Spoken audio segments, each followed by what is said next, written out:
Hello and welcome to another video. This time we're going to talk about the next update for Draw PTS. You may be thinking like, oh, did they change something just recently? No, I'm really late. This came out September 16th and it is the 26th today, 25th today. Oh, so I'm really late on this and we'll get to a reason of why I'm so late in a minute. But first let's just go through the changes. I'll zoom in here a little bit so people on mobile devices can read this a little bit better. But we're going to also do some Spreadsheet Warrior, so you're most likely going to want to watch this on a computer at 1080p. But heat penalty changes. They upped it to 1.4 points of heat for every energy that you exceeded instead of 1. Okay, so that means when you exceed, you're going to get 40% more than you did before. So if you're exceeding a lot and you could just barely not shut down before, you're pretty much guaranteed to shut down now. It's making it so that the maximum alpha that you can do, even with a penalty, is now lower. Because with the penalty, you could still do the strong alphas. You could still do the dual GOS, dual PPC. You could still do the things like the 3 large pulse, 5 mediums, and stuff like that. You would be like at 90% heat, but you could still do it. But now they're basically saying, okay, those larger ones, you're shutting down when you fire it. Okay. Heatsink changes. We have nerfed single heatsink slightly, which is interesting. I don't see why they would ever need to nerf single heatsinks. Not like anyone actually uses them anyway, because everyone uses double heatsinks because they're inherently better. The external and engine heatsink dissipation rate has been increased to 0.19 from 0.17, and the capacity has been decreased to 0.9 from 1. So, increase of dissipation rate, lower of capacity. Well, that's good. We're almost to the point where these are true dubs. Just that 0.01 more, and we have true double heatsinks. Soon. Just try it. Try it, please, with double heatsinks. Double heatsinks, please. True dubs. People would love to see it. If you announce that as part of the energy draw thing, hey, we're getting energy draw, but we're also getting true dubs, and all this kind of stuff is going to be like more lore friendly, that would probably get a lot of favor back from the community. Skill tree changes. They've increased cool run back to 5% from 2.5%, so they've doubled it from the last PTS, and they've tripled the heat containment. My brain didn't function there for the 0.5s, but yes, it is triple. I'm not sure why they're doing these skill tree changes over and over again. They have them in a certain value, then they nerf them, then they buff them, then they nerf them, and now they're buffing them, and it's like freaking ping pong back and forth. Why are they continuing to change these around? So let's take a look at Spreadsheet Warrior here, because the skill tree changes and the heatsink changes made me to make a really interesting sheet. We have the regular PTS heat capacity calculator that I made here, but then also we have PTS heatsink comparison sheet as soon as it loads. So what we have is this is the live server. You can go on here, there's the different things. Cap is capacity, dis is dissipation, CR is the cool run skill, and that's at a percent, and the HC is the heat capacity skill, which is in a percent. So you can see live server has 10% heat capacity, 7.5% cool run, and those are just the base stats that you get in the standard basics. And then when this thing calculates, you can switch it to elite here, it will put in those being doubled. So you don't have to put in 20% for it being elite. The code is doing that automatically. On live, clans have 1.1 capacity and 0.15 dissipation. IS have 1.5 capacity and 0.14 dissipation, and you can see those numbers. Now, these are the different PTSs where they have changed the numbers on us, and you can see the numbers up here. So PTS 1 just standardized things at 1.5 capacity, 0.15 dissipation, and left the two skills the same. The only thing this really did was slightly increase the dissipation rate for IS and greatly increase the capacity for clans. And these numbers here, the capacity and dissipation and the changes, are comparing to the clan numbers on live server, because that's what I care about the most, because I'm a clan player. So if you want to download this sheet and change it around, and you want to change these change values here, you can just slide this over. Instead of being 8, you can go D8. And these, so you can adjust things if you want to on your own copy of the Spreadsheet Warrior.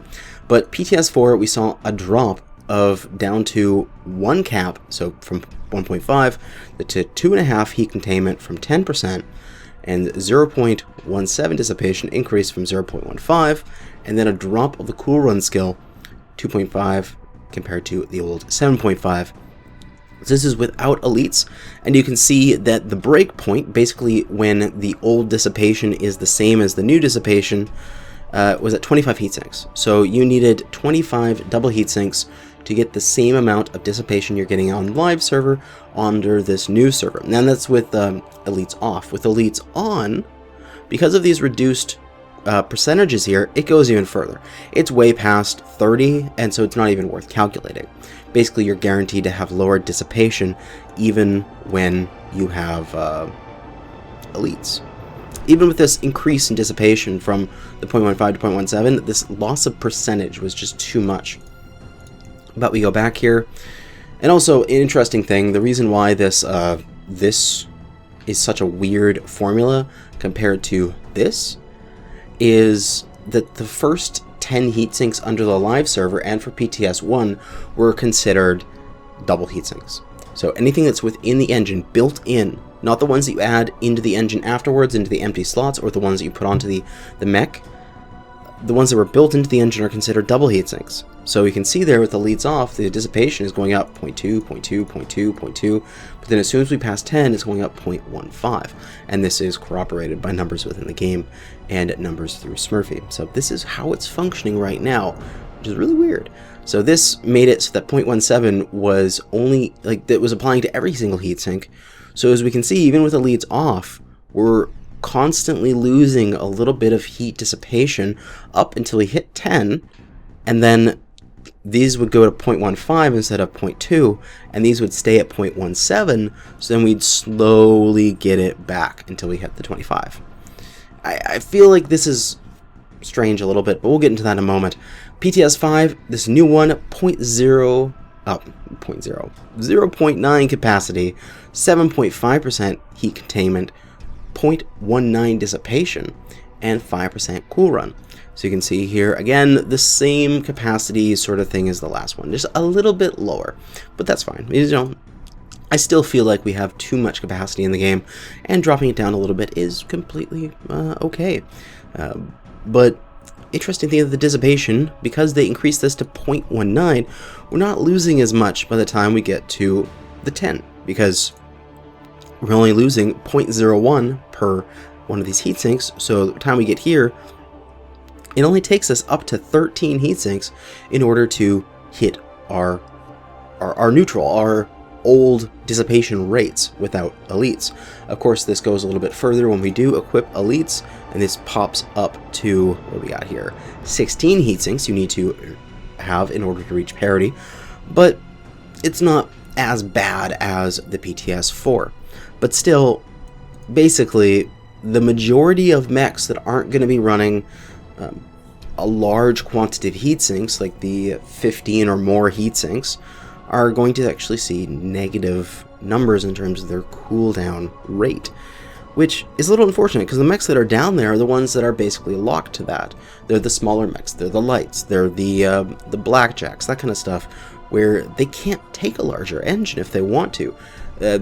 Blackjack would be even worse than, well, under the current system on live, they'd be worse because their double heatsinks are only one of the ones in the engine, and even though they're below 10, because they have to add that external one, and it's a lesser quality of heatsink, at least now that they're having all the heatsinks be the same type, be the same quality, no matter if they're in the engine or not, is a little bit better, but still, it's slightly down.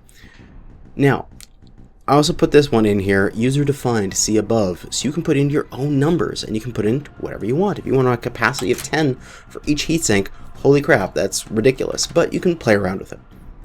Also, global heat base is, like, every mech gets 30 capacity no matter what. That's sort of their vestigial thing from the tabletop rules.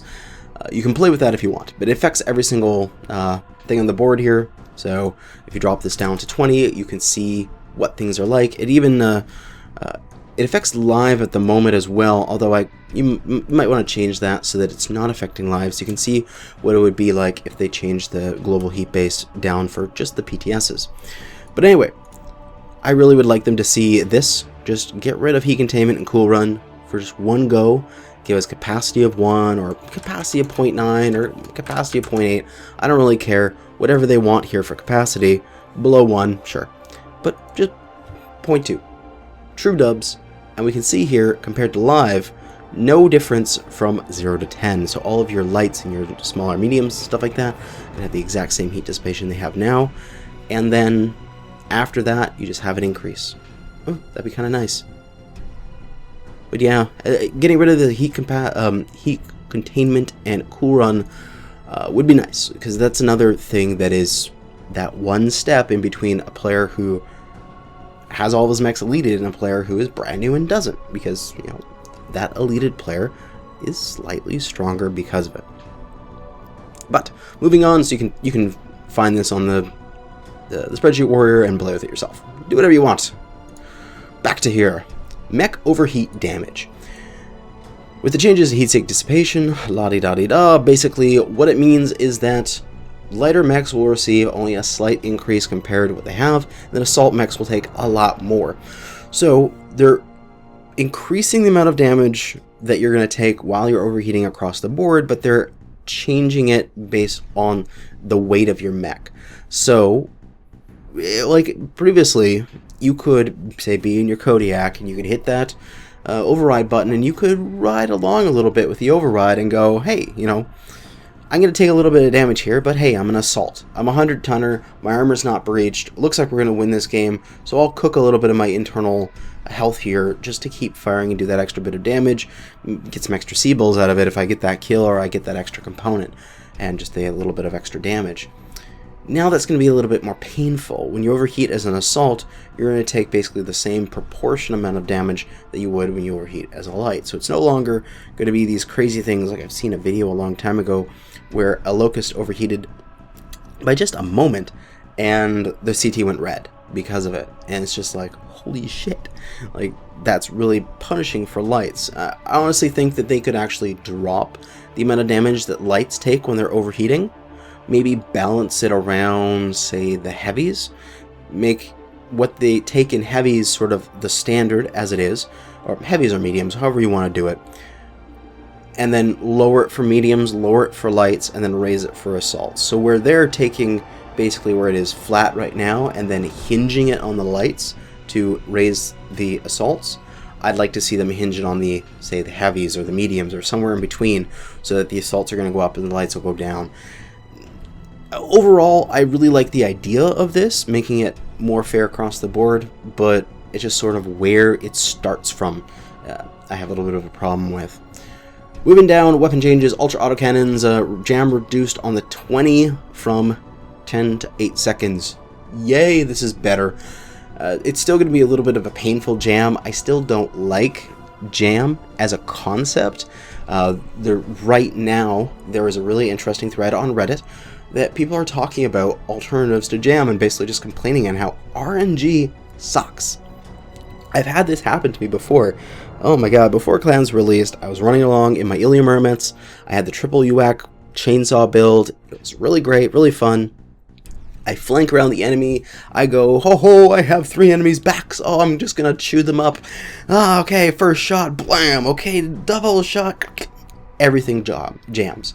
All 3 of my guns jam at the exact same time. Those 3 mechs, now that I've only done 15 damage to the back of one guy, he goes, holy crap, he turns around, everybody else turns around because they see me on the radar now because that guy's looking at me, and I just get eaten. And it's like, I outplayed them. I was the better player. I should have gotten at least a kill or 2 in that situation because I flanked them in a slower heavy, and I should have done it, but RNG, roll those dice, get shit on because the gun's jammed. So again, this is good under this current system. This jam reduction makes the UAC 20 not as horrible it was before. The 10s and the 5s could probably come down a little bit as well. but still, we need to change the Ultra Autocannon RNG thing to make them more conducive to a skill-based game and not one that is based on RNG. Pulse lasers have been disruptive, fairly disruptive under the context of energy draw, which is an interesting choice of words, but basically they're having a hard time balancing large pulse lasers. As such, large pulse lasers have been nerfed across the board, while actually medium pulse lasers got a little bit of a buff, which is really interesting. They just got a cooldown decrease from 3.3 to 3.1, and that's the same for the clan and the IS one. And then large pulse lasers dropped 1 damage for each of them, so from 9 to 8 and from 11 to 10. Slight heat decrease on the clan large pulse from 10 to 9, which is interesting, but no subsequent decrease of heat for the large pulse laser on the IS side. Energy consumption has been changed to 1 to 1 instead of 0.9 to 1. So instead, where it was 9 damage for 8.1 draw, it's now 8 damage for 8 draw. So the draw is basically not changing, but we're doing less damage with it. And then cooldown was slightly decreased, so you can fire it more often, but it is a slightly weaker weapon. So from 3.5 to 3.2. And the same thing for the clan large pulse laser, down to 10 damage and then 10 draw from 9.9 draw where it was before. And then the same cooldown decrease. It's interesting. I don't really like this for not the reason that it's like, oh, you're nerfing my guns and I like my guns, but I don't like this the fact that it's inconsistent. Like, it's one thing that really bothers me about the PPCs. Like, the IS PPC has a minimum range. Why? The ER PPC doesn't. Okay. The clan ER PPC has splash. What? We have 3 weapons under the same sort of archetype of PPC, but they all perform differently. This is really difficult to explain to new players. You can be like the person would be like, why isn't my gun doing damage under 90 meters? And you're like, well, that's a regular PPC. And it's like, well, he's got PPCs. Why is he shooting? He's got ERs. What? There's a difference in PPCs? It's just added complexity. It's like so much better if you just pick an archetype for these weapons, sort of set out the ground rules, and then balance within those rules so that at least it's consistent internally. If you're going to have draw for lasers be 0.9 to 1, balance the weapon in another way. Increase the heat. Decrease the damage, but you're going to have to decrease the draw because you've established that rule of 0.9 to 1. Don't break it afterwards because then you're just getting weird. But anyway, moving on. Quirks. The purpose for the PTS, they've removed all quirks. This is not a permanent thing. Very clear, this is not a test for the permanent removal of quirks. It's just to give them a different feel for the energy draw stuff. See where basically Clan and IS are lining up currently. Okay, I don't think you're getting enough players on there to be able to get a good idea of what that's like, but it's interesting. I definitely would like to see a bigger thing, sort of like what quirks are really the ones that are affecting the game enough in order to make Clan and IS balanced. My personal opinion is I dislike quirks. I think they are a very gamey and silly way to do this kind of thing. I'd rather go for the underlying systems of why mechs are stronger than the other ones. Like, for example, the reason I think that a lot of Clan mechs are just better is because they get the Clan XL engines that you can take a lot more damage and carry a lot more guns and not die, where the IS need all these structure quirks in order to maintain a similar amount of durability while also having those fragile IS XL engines.